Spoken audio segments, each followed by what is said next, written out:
Hey everyone, I just want to take a moment to say a huge thank you to all of you who have subscribed. We've officially hit 37 subscribers. It's so exciting to see this community growing, and it means the world to me that you've decided to join this journey.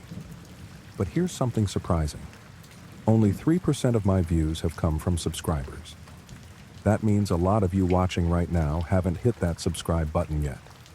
If you're enjoying the content, smash that like button, click subscribe, and don't forget to turn on post notifications so you never miss a video.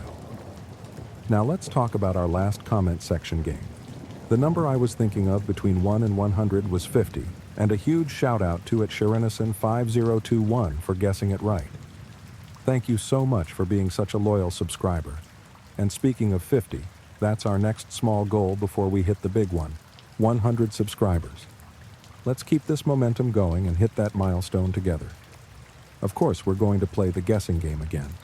I'm thinking of a new number between 1 and 100. Leave your guess in the comments below. If you get it right, I'll pin your comment and give you a shout out in the next video. All right, without further ado, let's get right into the video. My name is Sam Whitaker, and I've made a career out of uncovering stories no one else dares to tell. But nothing could have prepared me for what I saw at CERN. It all began with an anonymous tip. I received an email from someone claiming to be a scientist at CERN, the European Organization for Nuclear Research, based in Geneva, Switzerland. They didn't give a name, only a cryptic subject line. They're opening doors that shouldn't be opened. The message read, "You think the Large Hadron Collider is just about smashing particles? Think again. They've been doing more, much more. If you want the truth, come to Geneva. Midnight, Service Gate C." It sounded like the kind of wild conspiracy theory I usually deleted without a second thought. But something about the urgency in the email made me hesitate. Against my better judgment, I booked a flight. The night was cold and eerily quiet as I stood outside the massive facility. CERN's sprawling campus was a fortress of cutting-edge science and tight security. Service Gate C looked just like the source had described, unassuming, with a single guard stationed in a small booth. I waited in the shadows, heart pounding, until the guard stepped away for a smoke. It was my chance.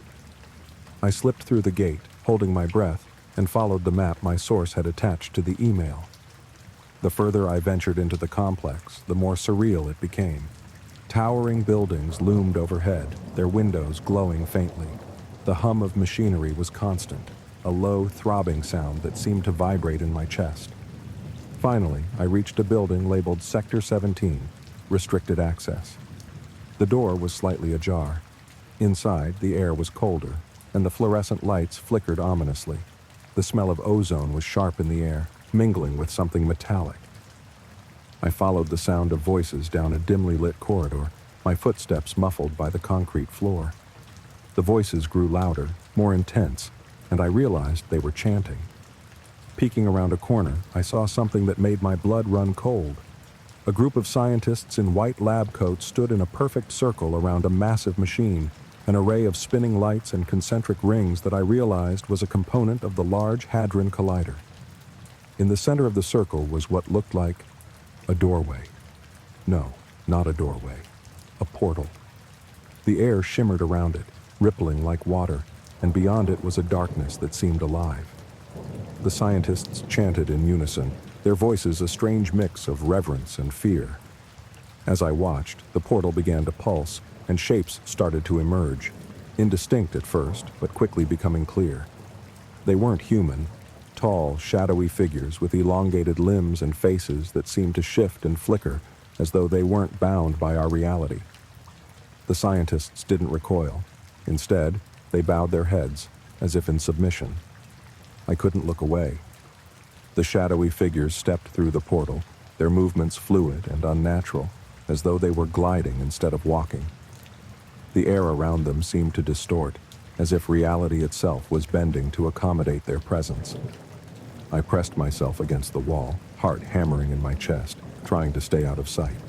My phone was in my pocket, but I didn't dare take it out to record. I was too afraid the light or sound would give me away.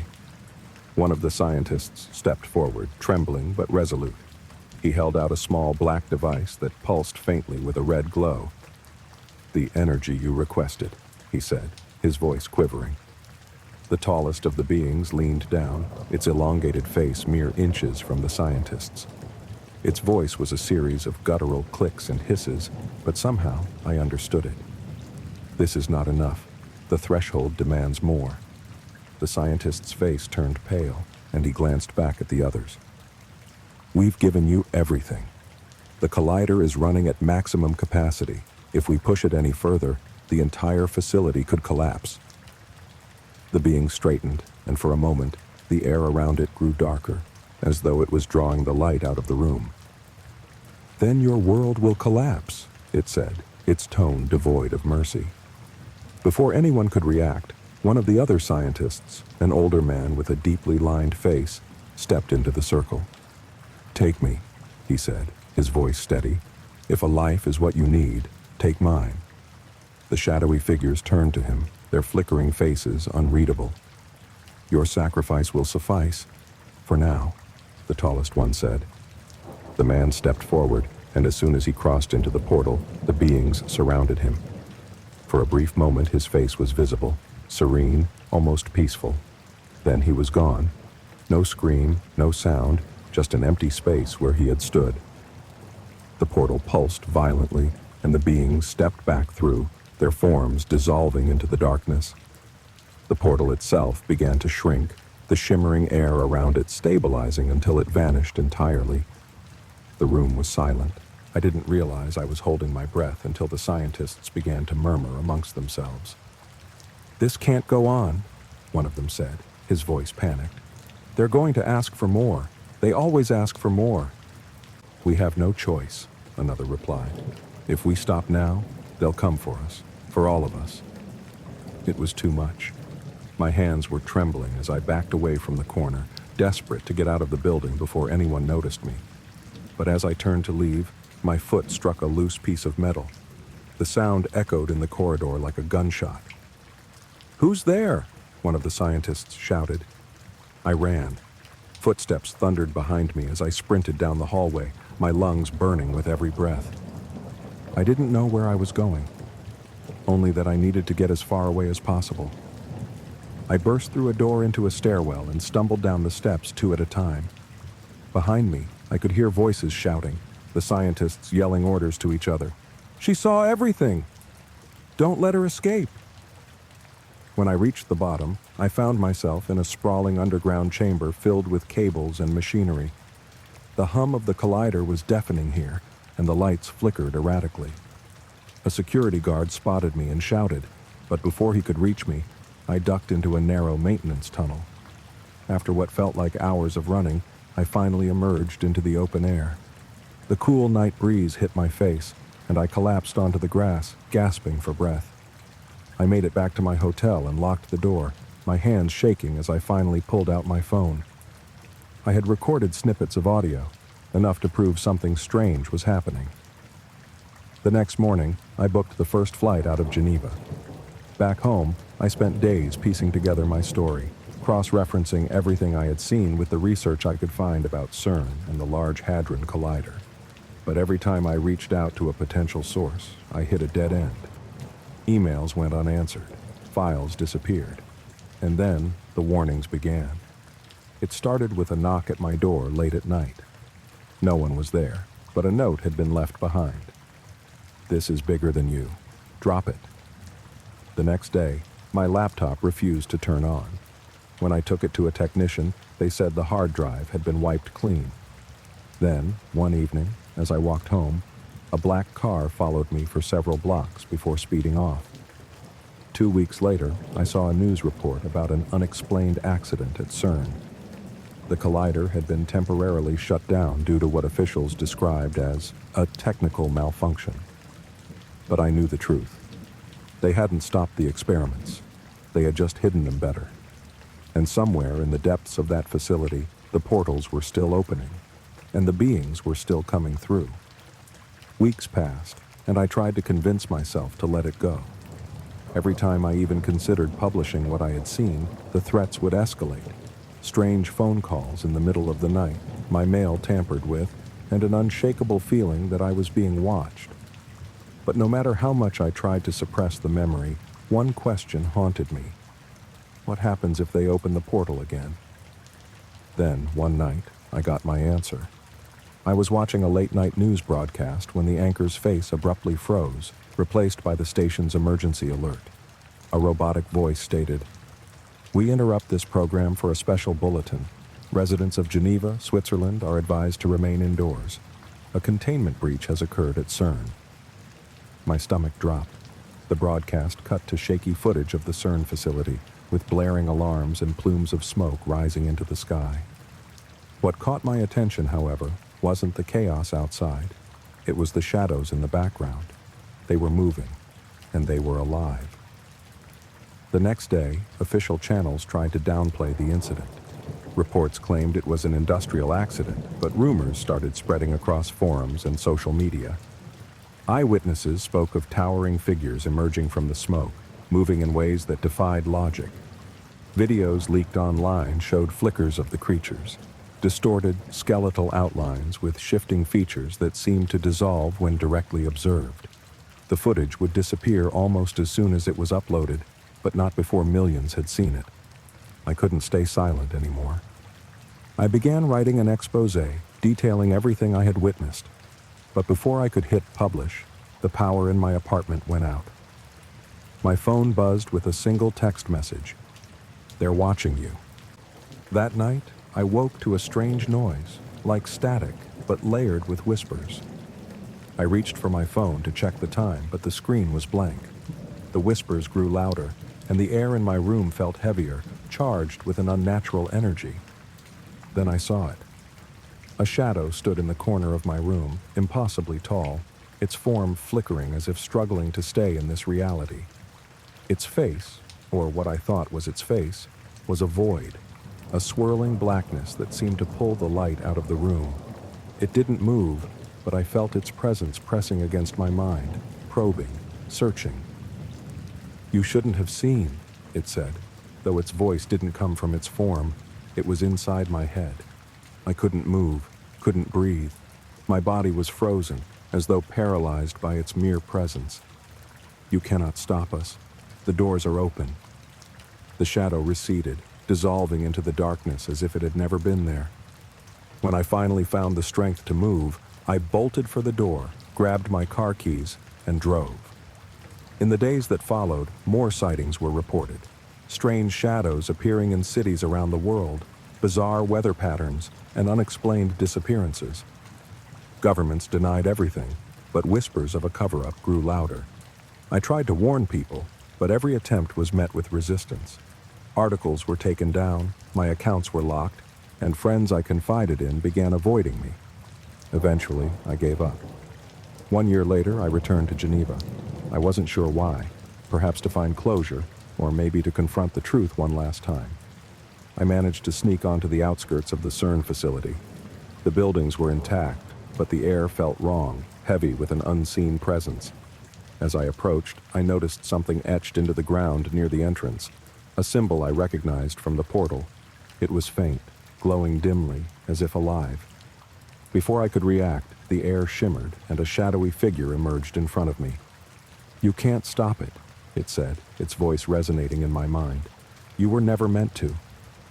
The world around me seemed to bend, and for a brief moment I saw something impossible, a glimpse of countless realities layered over one another, with beings like the ones from the portal moving freely between them.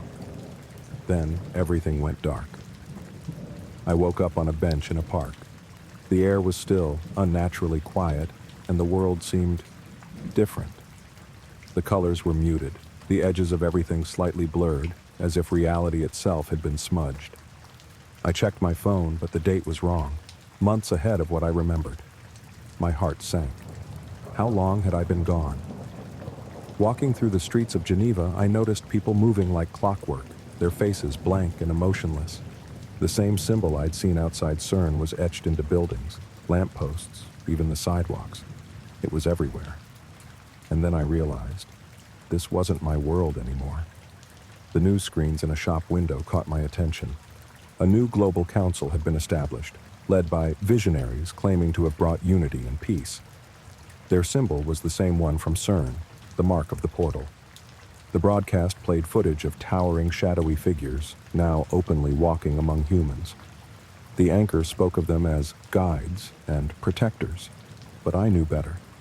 These were the beings from the portal, now fully integrated into this fractured reality. No one seemed to notice how wrong it all was. People passed by the screens without a second glance, their faces devoid of curiosity or fear. It wasn't long before I found them, others who had resisted whatever had happened to this world. They called themselves the Shard, a group of people who had somehow retained their memories of the old reality. They call it the shift, one of them, a woman named Lena, explained. When CERN opened the portal, the beings didn't just enter our world, they merged it with others.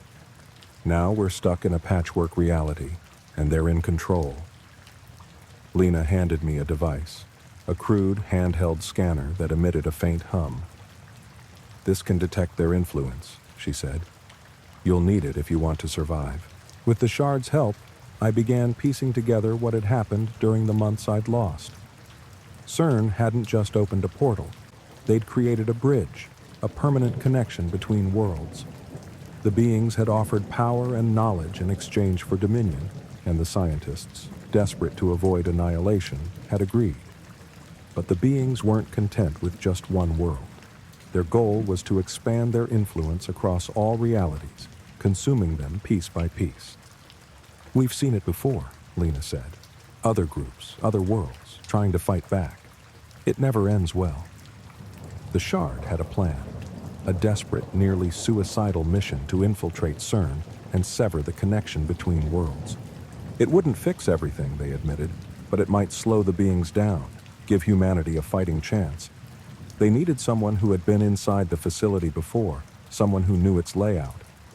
All eyes turned to me.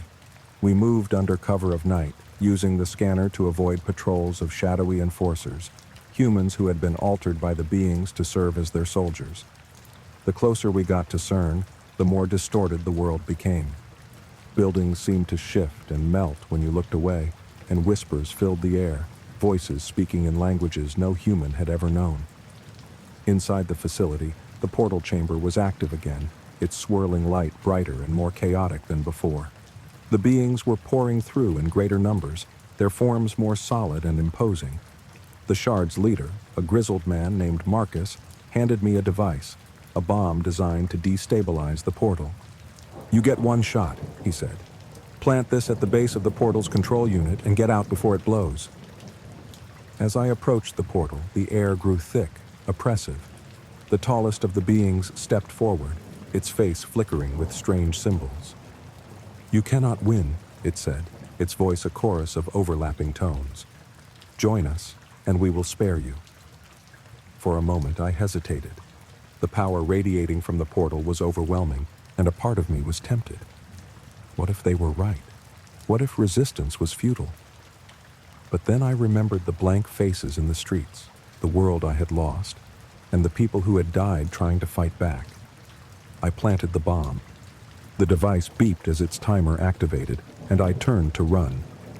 The beings roared in anger, their voices shaking the very walls of the facility. The portal began to destabilize, its light flickering wildly. As I sprinted through the corridors, the world around me started to shift again, walls collapsing into nothingness, floors splitting apart to reveal endless voids.